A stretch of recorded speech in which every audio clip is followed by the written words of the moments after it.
ഓ ഒന്ന് പ്രസവിച്ചോ ഇനി വണ്ണം ഒന്നും കുറയാൻ പോകുന്നില്ല. ഈ ഡയറ്റ് ഒന്നും എടുത്തിട്ട് കാര്യമില്ലെന്നേ. നാളെ വണ്ടി ഇടിച്ച് എത്താലോ, അതുകൊണ്ട് എല്ലാം കഴിക്കണം. ഇതൊന്നും ഞാൻ പറഞ്ഞല്ല കേട്ടോ. എന്റെ ചാനൽ സബ്സ്ക്രൈബ് ചെയ്യാതെ എല്ലാ വീഡിയോസും കണ്ടും കുറ്റം പറയുന്ന ഒരാളാണേ. പ്രഗ്നൻസിക്ക് മുമ്പ് ഇങ്ങനെ ഇരുന്ന ഞാനാണ് കേട്ടോ ജസ്റ്റേഷണൽ ഡയബറ്റീസ് കാരണവും ലോ പ്ലാസാൻഡ കൊണ്ട് ഒന്ന് നടക്കാൻ പോലും പറ്റാതെയും വണ്ണം കൂടി ഇങ്ങനെ ആയത്.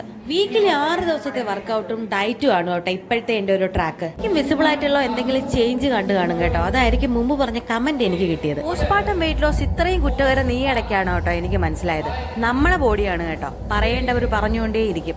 അത് വണ്ണം വെക്കണോ വണ്ണം കുറയ്ക്കണോ എന്നുള്ളത് നമ്മുടെ ഇഷ്ടം. പിന്നെ പോഷൻ കൺട്രോൾ ചെയ്ത ഡയറ്റിയെ ഹെൽപ്പ് ചെയ്യുന്ന ഒരു ഡിജിറ്റൽ സ്കെയിൽ ആണ് കേട്ടോ ഇത്. മുമ്പ് എപ്പോഴും ആമസോണിൽ നിന്ന് 500 ബിലോന് മേടിച്ചതാണ്. ഞാൻ 150 ഗ്രാം ബസ്മതി റൈസും പാലക്കിന്റെ തോരനും 120 ഗ്രാം ചിക്കനും കൂട്ടത്തിൽ 1 സ്പൂൺ ഗ്രീക്ക് യോഗോട്ടും ആണ് എടുത്തത്. പിന്നെ ഒരു 4 ലിറ്റർ അടുപ്പിച്ച് വെള്ളവും ഡെയിലി കുടിക്കുന്നുണ്ട് കേട്ടോ. അപ്പൊ പപ്പയും മോനും ഉറക്കത്തിലായതുകൊണ്ട് ഞാൻ ഒറ്റയ്ക്കാണ് കേട്ടോ ഇന്ന് ലഞ്ച് കഴിക്കാൻ. അപ്പൊ പുതിയ വീഡിയോയിൽ കാണാം. ബൈ.